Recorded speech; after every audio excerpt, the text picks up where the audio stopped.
नमस्कार, मैं हूं पंकज झा। आप मेरे साथ देख रहे हैं ऑफ द रिकॉर्ड। दो तीन ऐसी बातें हैं खास तौर से अखिलेश यादव को लेकर। वो अखिलेश यादव जो कह रहे हैं कि इस बार यूपी में उम्मीदों की साइकिल चल पड़ी है और सत्ता में उनकी वापसी हो सकती है। एक तरफ योगी आदित्यनाथ बाढ़ प्रभावित इलाकों का दौरा कर रहे हैं, दूसरी तरफ अखिलेश यादव बैठकें कर रहे हैं और उससे पहले वो एक्शन में दिखे दिल्ली में लोकसभा में। लंबे अरसे बाद लोगों ने उनको सुना जब ओबीसी लिस्ट को लेकर के संविधान संशोधन का बिल आया था लोकसभा में। लेकिन दूसरी एक जो बात है, वो जो हर सवाल उनके हर प्रेस कॉन्फ्रेंस में अखिलेश यादव से पूछा जाता है कि आखिर आप इस बार चुनाव में किसके साथ गठबंधन करेंगे। इस चुनाव को लेकर, इस सवाल के जवाब को लेकर हम कहें, जितने मुंह उतनी बातें। लगातार कह रहे हैं अखिलेश यादव कि उनका अनुभव बहुत खराब रहा है बड़ी पार्टियों से गठबंधन करने का। जब ये बात कह रहे होते हैं कि बड़ी पार्टियां, तो उसका मतलब यूं समझिए कि बीएसपी और कांग्रेस। बीएसपी के साथ 2019 के लोकसभा चुनाव में उन्होंने गठबंधन किया था, जो कुछ ही महीनों चला और फिर टूट गया। कांग्रेस के साथ भी उनका यही रिश्ता रहा। 2017 के चुनाव में वो अपने घर के झगड़े में फंसे थे। अपने चचा शिवपाल यादव के खिलाफ उनकी ठन गई थी, पार्टी में भी और घर में भी, और तब उन्होंने कांग्रेस के साथ गठबंधन किया था। वो अनुभव भी खराब रहा। अखिलेश यादव अब फूंक फूंक कर कदम रखना चाहते हैं, या फिर यूं कह लीजिए कि वो एक धर्म संकट में हैं कि किसके साथ हाथ पकड़कर वो चुनाव के मैदान में उतरे। उनके मन में एक चीज बैठ गया है जो उनके आसपास के लोग कहते हैं, और वो है कि वो टीना फैक्टर उनके मन में चल रहा है। अब आप पूछेंगे कि टीना फैक्टर क्या है। हालांकि अखिलेश यादव की बेटी का नाम भी टीना है, लेकिन हम जिस बात की जिक्र कर रहे हैं वो है टीना फैक्टर, मतलब देयर इज नो अल्टरनेटिव, यानी टीना, TINA। अखिलेश यादव को लगता है जैसे बंगाल में हुआ उसी तरीके से यूपी में भी हो जाएगा, क्योंकि बीजेपी के खिलाफ जो विपक्ष है उसमें लोगों को सिर्फ और सिर्फ उम्मीदें अखिलेश यादव से ही लगती हैं, और इस टीना फैक्टर पर सवार होकर उनकी साइकिल लखनऊ में लोक भवन तक पहुंच जाएगी। लोक भवन जहां मुख्यमंत्री का दफ्तर होता है, और इसीलिए वो चाहकर भी कई पार्टियों से हाथ नहीं जोड़ पा रहे हैं, और अगर वो जोड़ने जाते हैं तो भी धर्म संकट हो जाता है।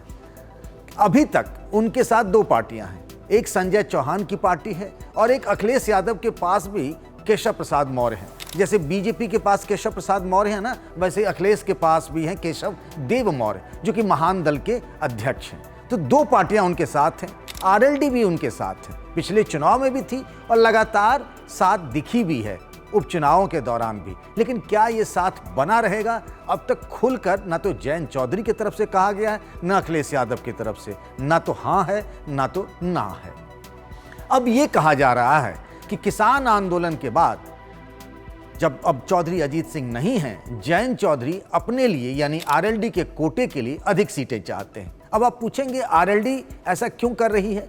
क्योंकि आरएलडी को लगता है कि पश्चिमी यूपी में समाजवादी पार्टी का आधार नहीं है, और अगर आप देखिए तो हाल फिलहाल के दिनों में कई बड़े मुस्लिम चेहरों ने आरएलडी की तरफ रुख किया है। खास तौर से मैं जिक्र करना चाहूँगा इमरान मसूद के परिवार के नोमान मसूद का।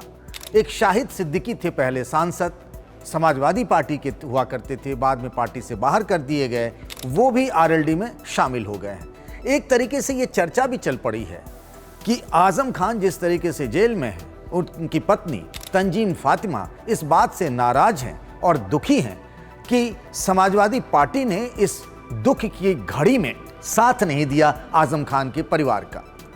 आजम मुसीबत में है, वो आजम जो पार्टी के संस्थापक सदस्य हैं, और जब अखिलेश यादव के घर में झगड़ा हुआ था तब आजम ने शिवपाल यादव से करीबी रिश्ते होने के बावजूद अखिलेश यादव का साथ दिया था। जो आजम कहते हैं कि मेरी राजनीति मुलायम सिंह से है, और मुलायम सिंह के बाद अखिलेश से। वो आजकल जेल में हैं, और ऐसा कहा जा रहा है आजम खान के करीबियों की तरफ से कि समाजवादी पार्टी ने इस मुसीबत की घड़ी में साथ नहीं दिया, उनकी मदद नहीं की, और ये बात धीरे धीरे घर करती जा रही है। इतना घर कर चुकी है कि व्हाट्सएप पे तरह तरह के मैसेज जा रहे हैं जिसमें कहीं न कहीं निशाने पर अखिलेश यादव रहते हैं। और अगर ऐसा होता है तो एक मुस्लिम वोटों के नुकसान की भी बात हो रही है।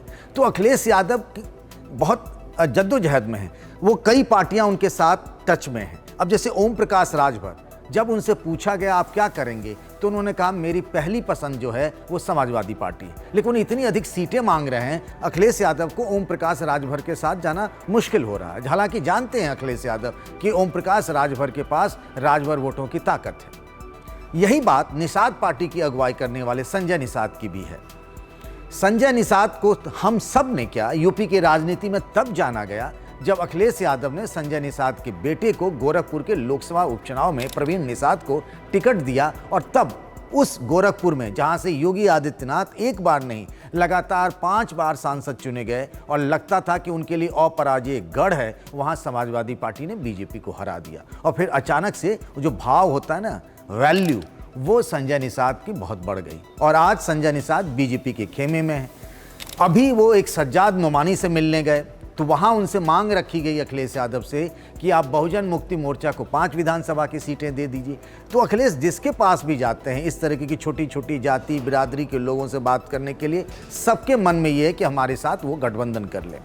कांग्रेस भी मन ही मन इस बार चाह रही है, जबकि प्रियंका गांधी पार्टी की प्रभारी हैं और इस बार बहुत कुछ दांव पर लगा है। हालांकि कांग्रेस की हालत नील बटे सन्नाटे जैसी है यूपी में, लेकिन कांग्रेस भी चाहती है कि समाजवादी पार्टी भले ही गठबंधन न करे, लेकिन कुछ ऐसी सीटों पर आपसी समझदारी से उम्मीदवार खड़े किए जाएं जहां बीजेपी को जीत से रोका जा सके। और इस बात को लेकर भी समाजवादी पार्टी के लोग अखिलेश यादव की पार्टी के संपर्क में हैं। लेकिन अखिलेश यादव धर्म संकट में है, वो किस किस के साथ गठबंधन करे, ये एक बड़ा मौका हो सकता है उनके लिए। वो जानते हैं कि इस बार करो या मरो जैसी स्थिति है, क्योंकि लगातार 3 चुनावों में समाजवादी पार्टी की हार हुई है। 2014 का लोकसभा चुनाव, 2017 का विधानसभा चुनाव जहां कांग्रेस के साथ गठबंधन किया, और 2019 का लोकसभा चुनाव भी एक तरीके से अच्छा नहीं रहा समाजवादी पार्टी के लिए, क्योंकि समाजवादी पार्टी की 2014 के लोकसभा चुनाव 5 सांसद थे और 2019 में मायावती के साथ गठबंधन करने के बावजूद भी पार्टी के सिर्फ 5 ही सांसद रहे। और जिस मायावती का खाता नहीं खुला था 2014 के लोकसभा चुनाव में, उस बीएसपी के 10 सांसद हो गए। तो फायदा बहन जी को मिला, लेकिन उनके बबुआ यानी अखिलेश यादव को इस गठबंधन से कोई फायदा नहीं हुआ। यही नहीं, उनका जो अपना परंपरागत गढ़ है ना, इटावा, मैनपुरी, कन्नौज, इस बेल्ट में भी देखिए कि कन्नौज में उन्हें लोकसभा के चुनाव हारना पड़ा। मैनपुरी में जहां मुलायम सिंह यादव हैं, वहां भी एक विधानसभा सीट पर मुलायम सिंह यानी समाजवादी पार्टी पिछड़ गई और अखिलेश यादव को आजमगढ़ जाना पड़ा अपनी चुनावी जीत सुनिश्चित करने के लिए। और वहां पर बिना मुसलमानों के समर्थन से अखिलेश यादव की गाड़ी आगे नहीं बढ़ सकती है। तो ये अखिलेश यादव के साथ 2 चीज़ें हैं। एक, वो टीना फैक्टर पर सवार हैं, उन्हें लगता है कि किसी के पास कोई विकल्प नहीं है। कोरोना की दूसरी लहर, पहली लहर, गरीबी, बेकारी, मजदूरी और तमाम चीज़ों को लेकर जो नाराज़ हैं सब उनके साथ गोलबंद हो जाएंगे। उनके पास मुसलमानों का पूरा वोट आएगा। यादव हैं, कुछ पिछड़ी जातियां भी शामिल हो जाएंगी। उन्हें लगता है बीएसपी से जो हमने कुछ दलित नेताओं को शामिल कराया समाजवादी पार्टी में, उसका फ़ायदा हो जाएगा और इस टीना फैक्टर पर सवार होकर वो दूसरी बार सीएम बन जाएंगे। और दूसरा उनका सबसे बड़ा धर्म संकट, किससे हाथ मिलाएं और किससे दूर रहें। और इन दोनों के बीच में अखिलेश तय नहीं कर पा रहे हैं कि आखिर उन्हें, यानी उनको साइकिल पकड़कर जाना है तो किधर जाना है। आज के लिए बस इतना ही, फिर किसी नए मुद्दे के साथ आपसे मुलाकात होगी। तब तक के लिए नमस्कार।